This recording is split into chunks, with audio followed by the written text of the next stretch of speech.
Bienvenidos a Conexión Divina, donde la Biblia cobra vida. Desde la creación hasta los milagros de Jesús, cada relato nos deja lecciones de fe, esperanza y redención.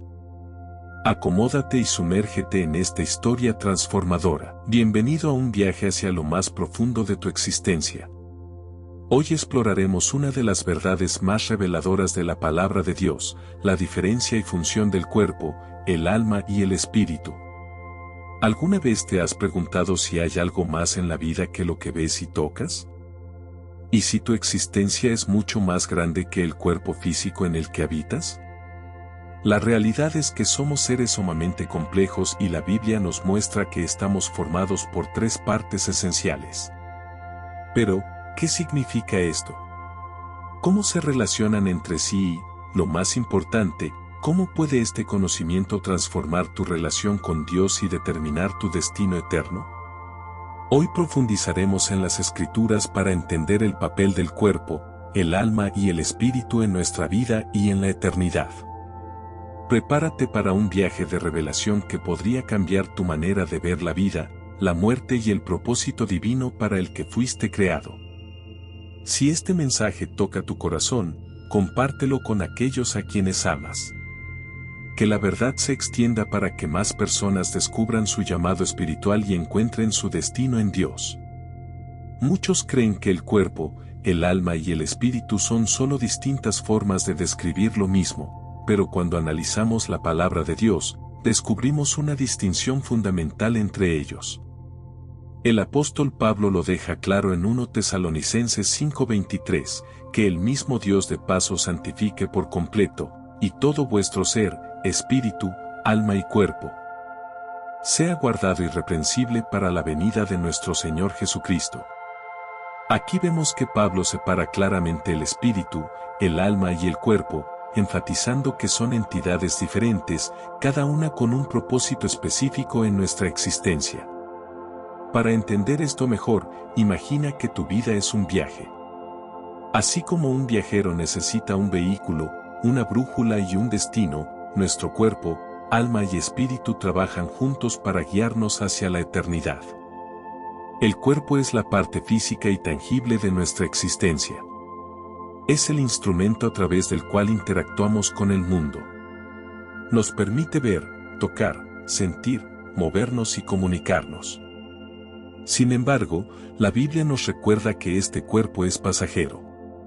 Génesis 3:19 nos dice, con el sudor de tu rostro comerás el pan hasta que vuelvas a la tierra, porque de ella fuiste tomado, pues polvo eres, y al polvo volverás. Nuestro cuerpo está sujeto al envejecimiento, la enfermedad y la muerte. 2 Corintios 5:1 lo describe como una tienda terrenal que será destruida, pero que los creyentes recibirán un cuerpo eterno hecho por Dios. A pesar de ser temporal, el cuerpo tiene un propósito importante, es el templo donde habita el Espíritu Santo. 1 Corintios 6, 19-20 nos dice, ¿o no sabéis que vuestro cuerpo es templo del Espíritu Santo, que está en vosotros, el cual tenéis de Dios, y que no sois vuestros? Porque habéis sido comprados por precio, glorificad, pues, a Dios en vuestro cuerpo y en vuestro espíritu, los cuales son de Dios. Nuestro cuerpo es un regalo de Dios, y debemos usarlo para glorificarlo, viviendo en santidad y cuidándolo con sabiduría. Así como los sacerdotes en el Antiguo Testamento cuidaban meticulosamente del templo, nosotros debemos tratar nuestro cuerpo con reverencia y responsabilidad. Esto implica nutrición adecuada, como nos recuerda 1 Corintios 10:23, todo me es lícito, pero no todo conviene, todo me es lícito, pero no todo edifica. Lo que comemos y bebemos afecta nuestra capacidad para servir a Dios. También necesitamos descanso apropiado. Jesús mismo reconoció su importancia cuando dijo a sus discípulos, venid vosotros aparte a un lugar desierto, y descansad un poco, Marcos 6:31. El ejercicio físico tiene su lugar, como sugiere 1 Timoteo 4:8, porque el ejercicio corporal para poco es provechoso, pero la piedad para todo aprovecha. Y debemos evitar prácticas dañinas, pues si alguno destruye el templo de Dios, Dios le destruirá a él, porque el templo de Dios, el cual sois vosotros, santo es. 1 Corintios 3:17. Si el cuerpo es el vehículo, el espíritu es la chispa que le da vida. Sin el espíritu, el cuerpo no es más que un cascarón vacío. Cuando Dios creó al hombre, Génesis 2:7 nos dice, entonces Jehová Dios formó al hombre del polvo de la tierra, y sopló en su nariz aliento de vida, y fue el hombre un ser viviente. El espíritu es la conexión directa con Dios. Es lo que nos permite experimentar la presencia de Dios y recibir su dirección. Sin un espíritu vivo y avivado por Dios, la persona está espiritualmente muerta. La Biblia enseña que cuando morimos, nuestro espíritu regresa a Dios. Eclesiastés 12:7 declara, y el polvo vuelva a la tierra, como era, y el espíritu vuelva a Dios que lo dio. El espíritu humano, aunque creado por Dios, ha sido afectado por el pecado. Romanos 8:10 nos dice, pero si Cristo está en vosotros, el cuerpo en verdad está muerto a causa del pecado, mas el espíritu vive a causa de la justicia. La muerte espiritual es la separación de Dios. Efesios 2:1 declara, y Él os dio vida a vosotros, cuando estabais muertos en vuestros delitos y pecados. ¿Cómo se renueva nuestro espíritu?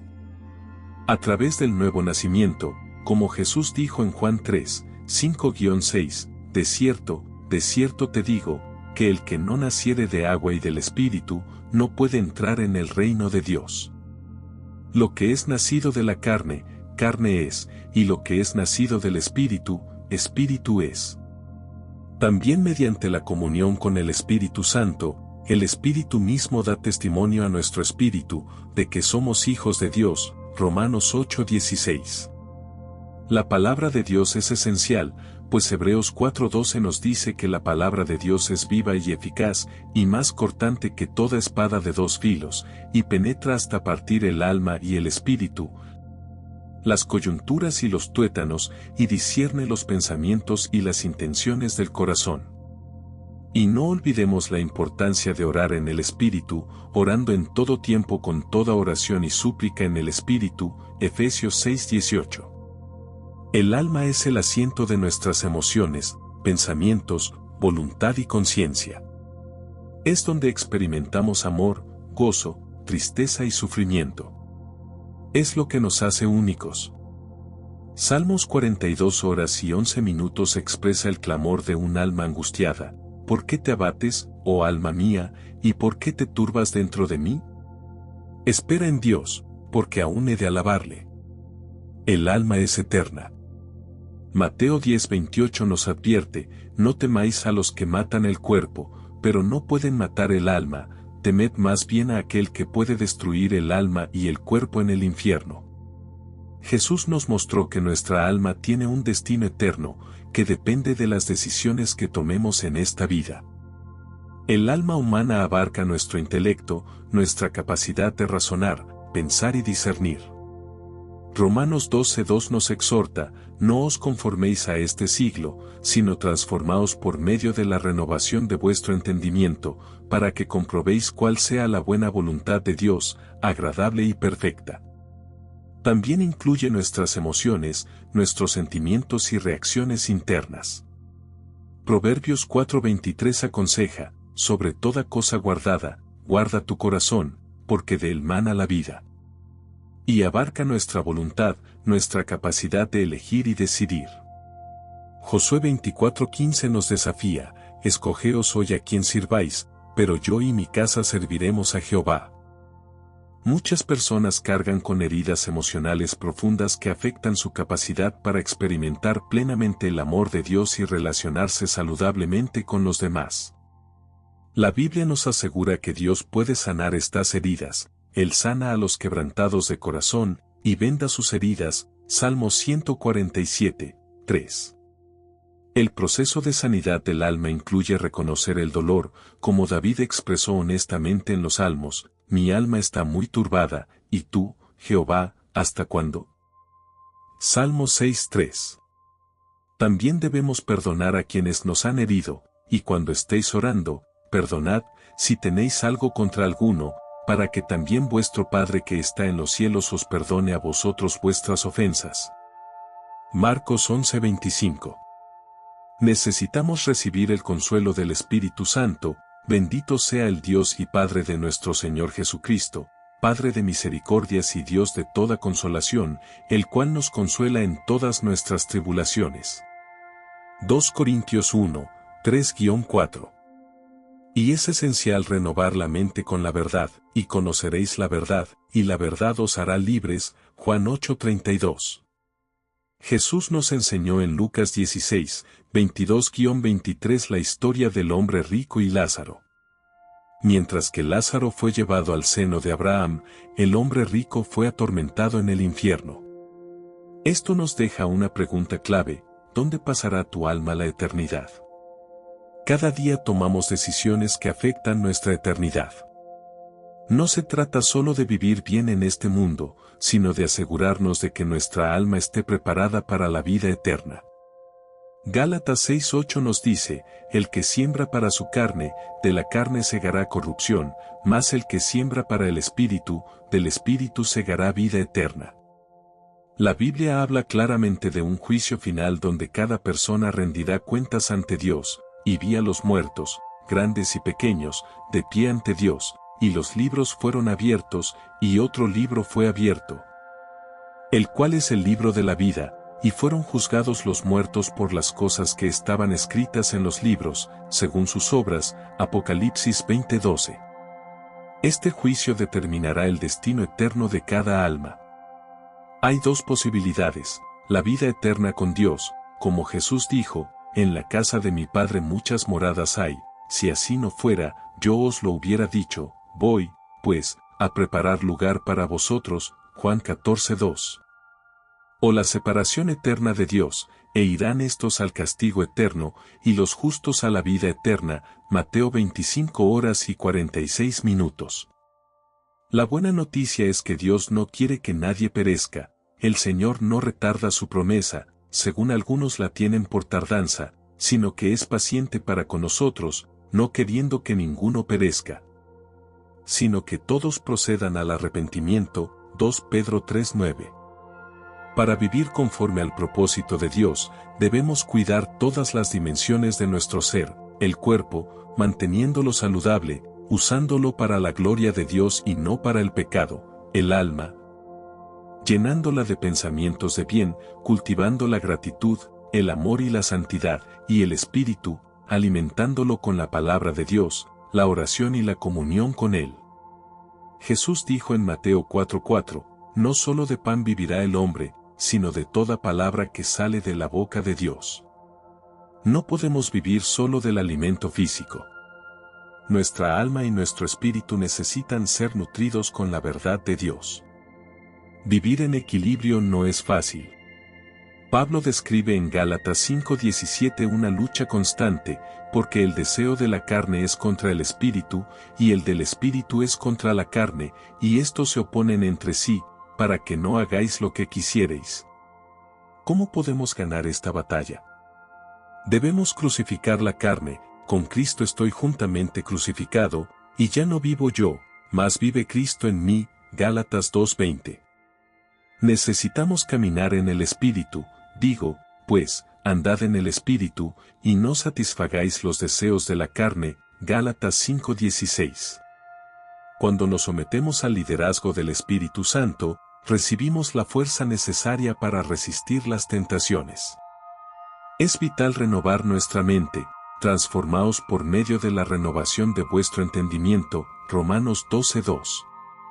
Nuestros pensamientos determinan nuestras acciones, por lo que debemos alimentar nuestra mente con la verdad de Dios.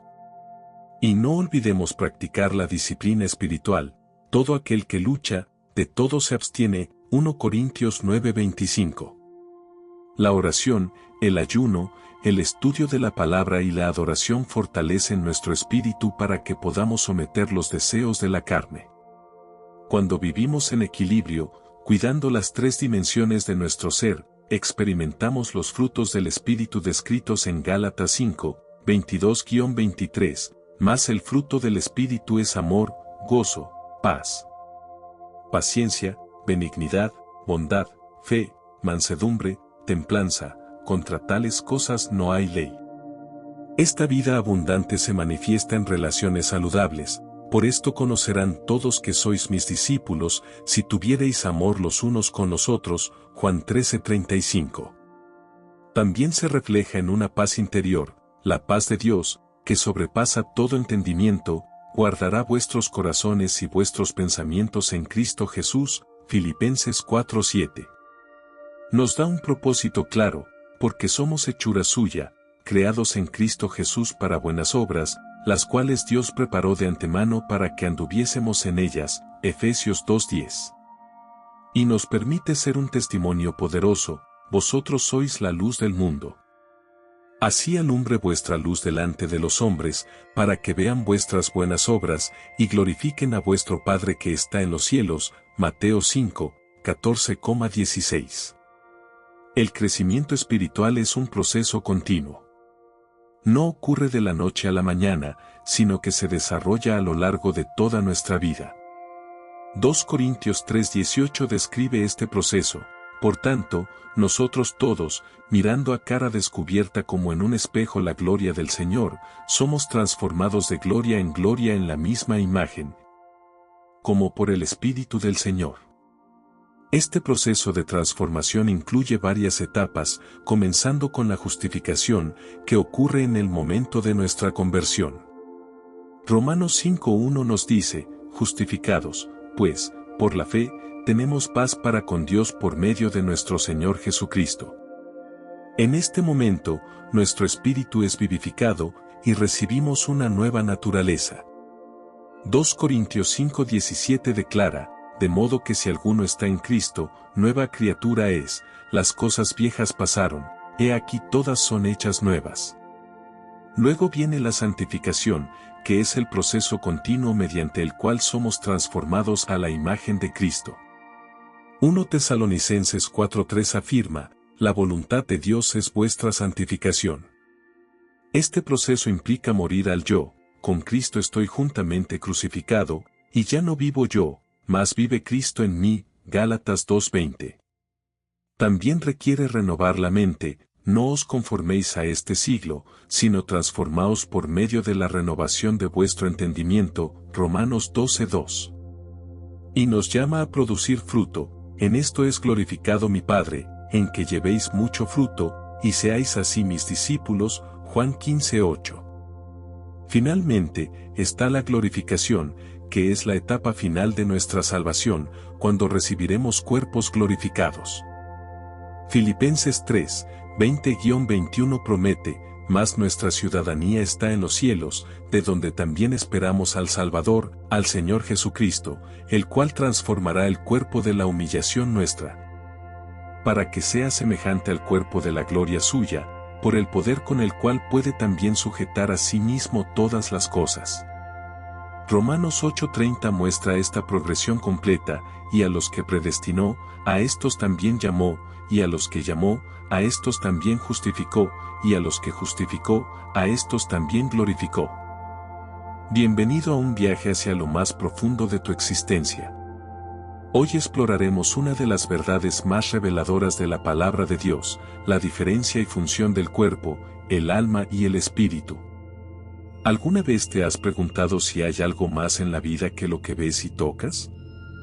¿Y si tu existencia es mucho más grande que el cuerpo físico en el que habitas? La realidad es que somos seres sumamente complejos y la Biblia nos muestra que estamos formados por tres partes esenciales. Pero, ¿qué significa esto? ¿Cómo se relacionan entre sí y, lo más importante, cómo puede este conocimiento transformar tu relación con Dios y determinar tu destino eterno? Hoy profundizaremos en las Escrituras para entender el papel del cuerpo, el alma y el espíritu en nuestra vida y en la eternidad. Prepárate para un viaje de revelación que podría cambiar tu manera de ver la vida, la muerte y el propósito divino para el que fuiste creado. Si este mensaje toca tu corazón, compártelo con aquellos a quienes amas. Que la verdad se extienda para que más personas descubran su llamado espiritual y encuentren su destino en Dios. Muchos creen que el cuerpo, el alma y el espíritu son solo distintas formas de describir lo mismo, pero cuando analizamos la palabra de Dios, descubrimos una distinción fundamental entre ellos. El apóstol Pablo lo deja claro en 1 Tesalonicenses 5:23, que el mismo Dios de paz os santifique por completo, y todo vuestro ser, espíritu, alma y cuerpo, sea guardado irreprensible para la venida de nuestro Señor Jesucristo. Aquí vemos que Pablo separa claramente el espíritu, el alma y el cuerpo, enfatizando que son entidades diferentes, cada una con un propósito específico en nuestra existencia. Para entender esto mejor, imagina que tu vida es un viaje. Así como un viajero necesita un vehículo, una brújula y un destino, nuestro cuerpo, alma y espíritu trabajan juntos para guiarnos hacia la eternidad. El cuerpo es la parte física y tangible de nuestra existencia. Es el instrumento a través del cual interactuamos con el mundo. Nos permite ver, tocar, sentir, movernos y comunicarnos. Sin embargo, la Biblia nos recuerda que este cuerpo es pasajero. Génesis 3:19 nos dice, con el sudor de tu rostro comerás el pan hasta que vuelvas a la tierra, porque de ella fuiste tomado, pues polvo eres, y al polvo volverás. Nuestro cuerpo está sujeto al envejecimiento, la enfermedad y la muerte. 2 Corintios 5:1 lo describe como una tienda terrenal que será destruida, pero que los creyentes recibirán un cuerpo eterno hecho por Dios. A pesar de ser temporal, el cuerpo tiene un propósito importante, es el templo donde habita el Espíritu Santo. 1 Corintios 6, 19-20 nos dice, ¿o no sabéis que vuestro cuerpo es templo del Espíritu Santo, que está en vosotros, el cual tenéis de Dios, y que no sois vuestros? Porque habéis sido comprados por precio, glorificad, pues, a Dios en vuestro cuerpo y en vuestro espíritu, los cuales son de Dios. Nuestro cuerpo es un regalo de Dios, y debemos usarlo para glorificarlo, viviendo en santidad y cuidándolo con sabiduría. Así como los sacerdotes en el Antiguo Testamento cuidaban meticulosamente del templo, nosotros debemos tratar nuestro cuerpo con reverencia y responsabilidad. Esto implica nutrición adecuada, como nos recuerda 1 Corintios 10:23, todo me es lícito, pero no todo conviene, todo me es lícito, pero no todo edifica. Lo que comemos y bebemos afecta nuestra capacidad para servir a Dios. También necesitamos descanso apropiado. Jesús mismo reconoció su importancia cuando dijo a sus discípulos, venid vosotros aparte a un lugar desierto, y descansad un poco, Marcos 6:31. El ejercicio físico tiene su lugar, como sugiere 1 Timoteo 4:8, porque el ejercicio corporal para poco es provechoso, pero la piedad para todo aprovecha. Y debemos evitar prácticas dañinas, pues si alguno destruye el templo de Dios, Dios le destruirá a él, porque el templo de Dios, el cual sois vosotros, santo es, 1 Corintios 3:17. Si el cuerpo es el vehículo, el espíritu es la chispa que le da vida. Sin el espíritu, el cuerpo no es más que un cascarón vacío. Cuando Dios creó al hombre, Génesis 2:7 nos dice, entonces Jehová Dios formó al hombre del polvo de la tierra, y sopló en su nariz aliento de vida, y fue el hombre un ser viviente. El espíritu es la conexión directa con Dios. Es lo que nos permite experimentar la presencia de Dios y recibir su dirección. Sin un espíritu vivo y avivado por Dios, la persona está espiritualmente muerta. La Biblia enseña que cuando morimos, nuestro espíritu regresa a Dios. Eclesiastés 12:7 declara, y el polvo vuelva a la tierra, como era, y el espíritu vuelva a Dios que lo dio. El espíritu humano, aunque creado por Dios, ha sido afectado por el pecado. Romanos 8:10 nos dice, pero si Cristo está en vosotros, el cuerpo en verdad está muerto a causa del pecado, mas el espíritu vive a causa de la justicia. La muerte espiritual es la separación de Dios. Efesios 2:1 declara, y Él os dio vida a vosotros, cuando estabais muertos en vuestros delitos y pecados. ¿Cómo se renueva nuestro espíritu? A través del nuevo nacimiento, como Jesús dijo en Juan 3, 5-6, de cierto te digo, que el que no naciere de agua y del Espíritu, no puede entrar en el reino de Dios. Lo que es nacido de la carne, carne es, y lo que es nacido del Espíritu, Espíritu es. También mediante la comunión con el Espíritu Santo, el Espíritu mismo da testimonio a nuestro espíritu, de que somos hijos de Dios, Romanos 8:16. La palabra de Dios es esencial, pues Hebreos 4:12 nos dice que la palabra de Dios es viva y eficaz, y más cortante que toda espada de dos filos, y penetra hasta partir el alma y el espíritu, las coyunturas y los tuétanos, y discierne los pensamientos y las intenciones del corazón. Y no olvidemos la importancia de orar en el Espíritu, orando en todo tiempo con toda oración y súplica en el Espíritu, Efesios 6:18. El alma es el asiento de nuestras emociones, pensamientos, voluntad y conciencia. Es donde experimentamos amor, gozo, tristeza y sufrimiento. Es lo que nos hace únicos. Salmos 42 horas y 11 minutos expresa el clamor de un alma angustiada. ¿Por qué te abates, oh alma mía, y por qué te turbas dentro de mí? Espera en Dios, porque aún he de alabarle. El alma es eterna. Mateo 10:28 nos advierte, no temáis a los que matan el cuerpo, pero no pueden matar el alma, temed más bien a aquel que puede destruir el alma y el cuerpo en el infierno. Jesús nos mostró que nuestra alma tiene un destino eterno, que depende de las decisiones que tomemos en esta vida. El alma humana abarca nuestro intelecto, nuestra capacidad de razonar, pensar y discernir. Romanos 12:2 nos exhorta, no os conforméis a este siglo, sino transformaos por medio de la renovación de vuestro entendimiento, para que comprobéis cuál sea la buena voluntad de Dios, agradable y perfecta. También incluye nuestras emociones, nuestros sentimientos y reacciones internas. Proverbios 4:23 aconseja, sobre toda cosa guardada, guarda tu corazón, porque de él mana la vida. Y abarca nuestra voluntad, nuestra capacidad de elegir y decidir. Josué 24:15 nos desafía, escogeos hoy a quien sirváis, pero yo y mi casa serviremos a Jehová. Cada historia de la Biblia nos deja una enseñanza, un mensaje que trasciende el tiempo y llega hasta nuestro corazón. Esperamos que esta historia haya sido de tu agrado y te haya inspirado a conocer mejor los libros de la Biblia. Si te gustó este video, no olvides darle me gusta y suscribirte a Conexión Divina para seguir descubriendo más relatos fascinantes. Déjanos tu comentario con lo que más te impactó de esta historia y qué otras narraciones te gustarían ver en el canal. Nos encanta leerte. Gracias por acompañarnos, nos vemos en el próximo video.